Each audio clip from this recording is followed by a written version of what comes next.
Hi, you're listening to This Is Not Your Practice Life. I'm your host, Macy Renee, and we are going on a journey together, my friends. I'm a certified life and emotional intelligence coach.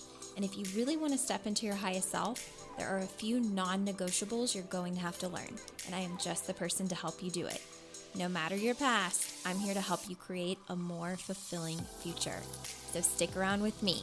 Not only will I teach you how to navigate your brain's daily mind drama, but I'll help you actually understand your mind, your emotions, why you do the things you do, and why others do the things they do. Most importantly, I'll help you build the self-awareness skills to create whatever results you want. It's never too late to change the trajectory of your life. After all, this is not your practice life. Hello, beautiful people. Let's talk today about how to stop caring about what other people think. Welcome to This Is Not Your Practice Life podcast. My name is Macy, and I'm so excited you're joining me for today's episode. So have you ever been in a situation where you've worried about what other people might be thinking of you or your decisions? I know I have been here quite a few times, and this especially was true for me and came up a lot for me back when I started my business in 2018. Before I started coaching, I was a pediatric occupational therapist. That's what I went to school for. I have my degree, my bachelor's degree in health science, and I have my master's degree in occupational therapy. And I spent a lot of money to go to school. And before I even finished occupational therapy school, there were some different ventures that I had, some different entrepreneurial kind of things that I was doing on the side at different points throughout that time. So, when I was working my part-time job before school started, I also started a business making cakes. And I would bake cakes, I would make fondant from scratch, and a lot of the people I went to high school with ended up being like my clientele and my audience for that. And so I was baking cakes out of my grandma and grandpa's house, and they were really beautiful and elaborate, and I did that for a while. And then when I started school, when I started back to my grad school, college classes, I should say, cakes just was something that took up so much time. And at some point, I was introduced to the world of relationship marketing, or MLM, and started in a skincare company and began building that. And then in 2016, I met my very first ever life coach. Didn't think that I needed one, but because I was in the MLM business, I wanted to grow my business. I really wanted to grow my business because I wanted to have the option to step away from occupational therapy one day. I really wanted to make a lot of money.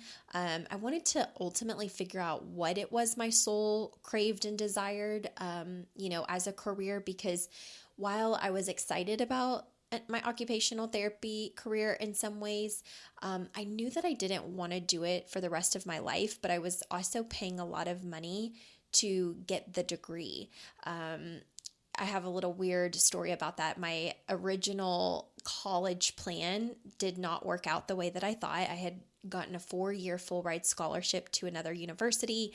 I had several life events happen that knocked me on my tail.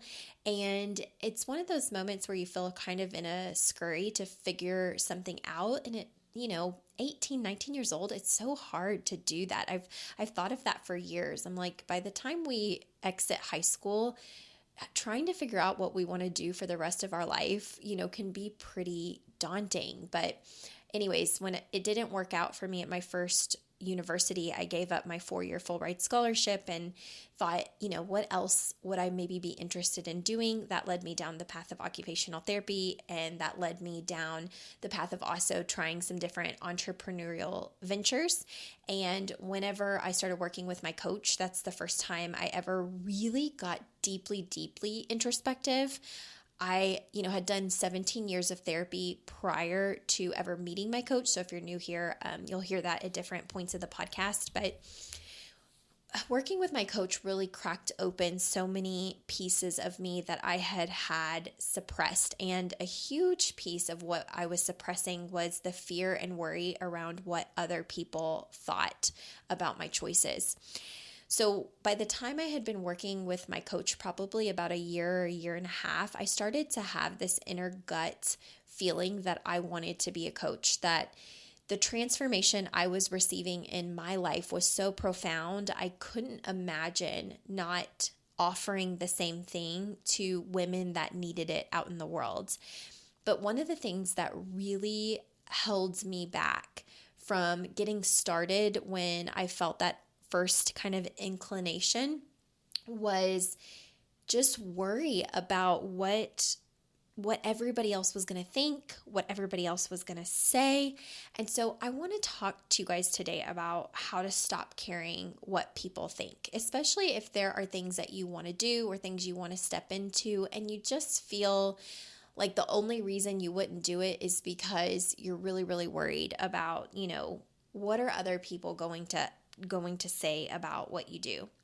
So one of the first things that I would encourage you to figure out are the thoughts you think other people are thinking or will think about your decision. So for instance, when I was thinking that I wanted to be a coach and I wanted to put myself out there on social media and tell the world and essentially open myself up for business, my thought process was they are going to think, like my audience is going to think I'm so wishy-washy and flaky because they had seen me try so many ventures and not necessarily keep them for a long period of time. So I would do something maybe for, 2 years or 4 years. And then, I would just find that wasn't the thing. And each time it wasn't the thing, what I experienced was more defeat and discouragement because I just wanted to feel settled in what my purpose was.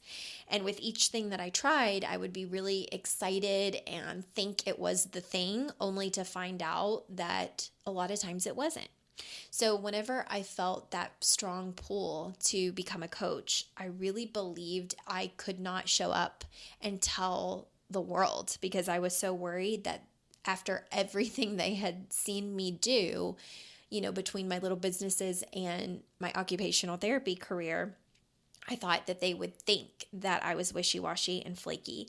I also had the thought, they're going to think, well, they're not going to take me serious again because of switching things up. So those are just a few examples. So I would figure out the thoughts that you think other people are thinking, because a lot of times, here's the funny thing, the thoughts that we think other people are going to think or are thinking are usually just a reflection of the thoughts we are having about ourselves. So usually we have these stories made up in our mind of like, everybody's going to think this and everybody's going to think that. And usually, yes, it could be true that maybe people think that, but mostly what it shows you is what you're thinking about the very, situation. And it's just an interesting thing to see what your mind actually is fearful of or what it actually thinks the world is thinking, because a lot of times that's not what other people are thinking. So it's just kind of interesting to go down that path with yourself and see like, what is my brain kind of ruminating on, And then from there, I would ask the question, is it true that they think this? Have I actually heard this from them? Right? So again, because a lot of times our thoughts and what we think other people are thinking are usually a reflection of what we're thinking, we need to really ask ourselves, is it true that they're thinking this? Or is this something that I've made up in my mind? And if I've actually heard someone think this, then where you go from there is what comes up for me when I think or know that they think this. Okay, so what comes up for me when I think or I know that they are thinking this about me? Okay, because then what your brain offers are all of the thoughts that you're not like, you won't really have a bunch of pleasant feelings when you think of those thoughts, right? So you'll have thoughts of like, I have all of these sentences in my brain that are coming up because this person is thinking this thing about me. So for instance, I had to really ask myself what comes up for me whenever I believe that people are thinking I'm wishy-washy. And what came up for me was that the feeling of being unreliable, or the feeling that, I can't take myself seriously. Like that became the narrative of, I can't really trust myself because what if my mind changes again? And then also I had a feeling of like feeling embarrassed, right? What if this is just yet another thing that I try, or another thing that I start, and it doesn't end up being the thing? I'm going to feel so embarrassed. So what came up for me whenever I anticipated that other people would think I'm wishy-washy or flaky, or that I can't be taken seriously, was ultimately this fear of being embarrassed, this fear of, not being seen as someone who's serious because my mind changes. And then what you need to ask yourself from there is, do I believe this about me? Like, do I believe truly that I'm wishy-washy or flaky? Do I believe that I can't be taken seriously? And if the answer is yes, I really do believe this, then ask yourself why. Why do I believe this? Again, going this deep is going to help you see what your thoughts are about you. Or what, if you know for sure other people are thinking this, like what comes up, because that's your invitation to the work that you can do on you. Okay. And last but not least, the last thing that I like to ask myself or my clients who are going through this situation is, what else might be true? Meaning, yes, you're thinking that maybe you're wishy-washy or flaky, or that people aren't going to take you serious and that makes you feel embarrassed or, judged or whatever it is. But what else might be true?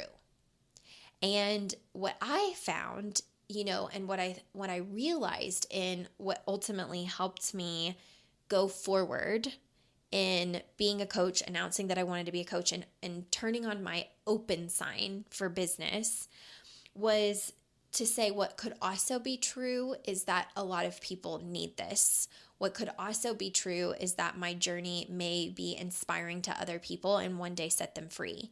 What could also be true is that this is the path I'm meant to be on, whether it works out or not. What could also be true is this could be a stepping stone to another place that I might be in the future.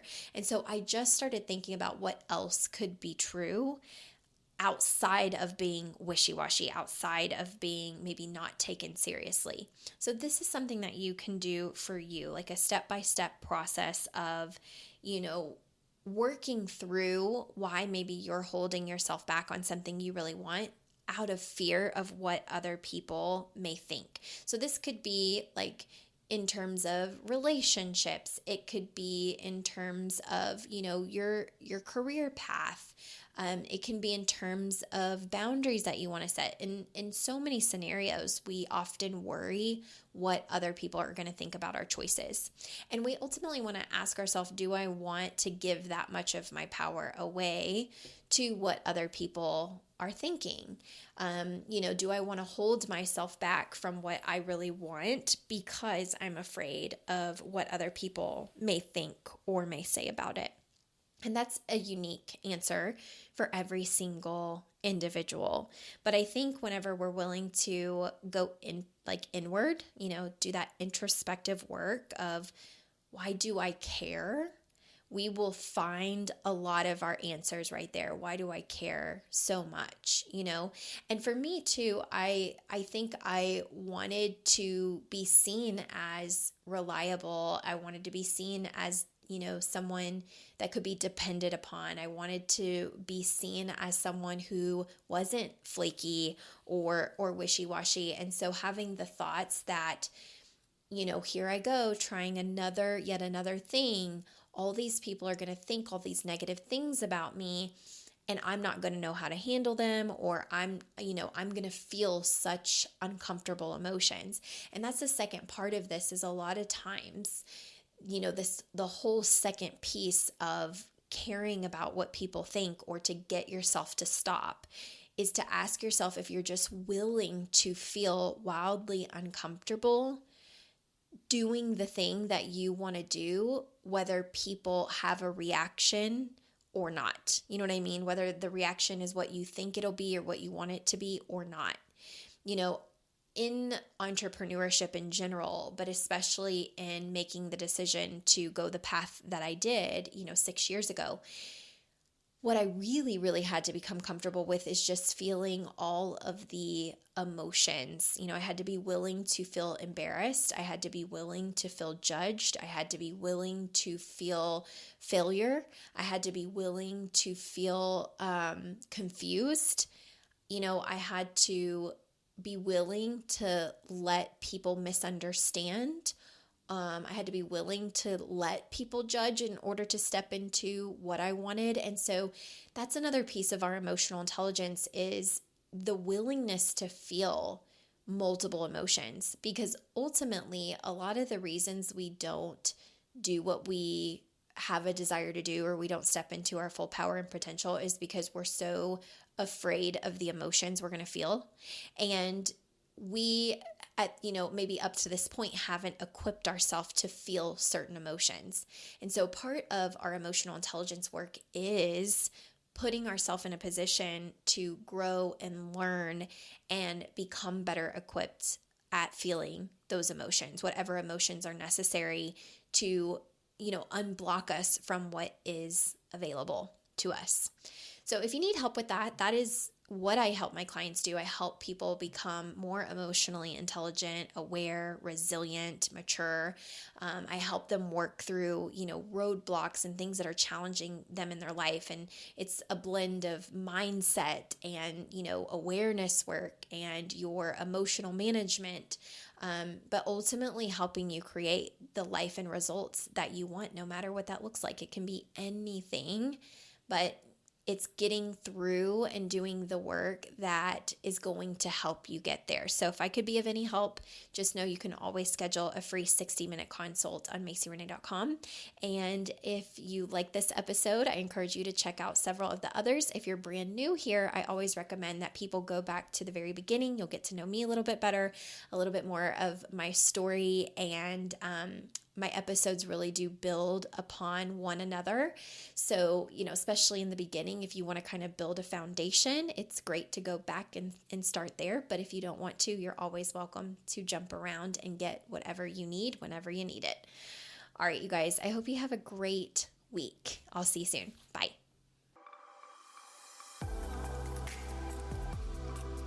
Hey there. Thank you so much for joining me on today's episode of This Is Not Your Practice Life podcast. If you'd like to connect on social media, you can find me on both Instagram and Facebook at Macy Renee Coaching. And if you want to stay up to date on all of my offers, announcements, and inspirational emails, you can join my email list at MacyRenee.com. In addition, if there's a way that I can further support you in your coaching journey, you can schedule a free 60-minute consult at MacyRenee.com anytime you want, so we can discuss the best options for you. I look forward to seeing you next week, and I hope you have an amazing day. Bye.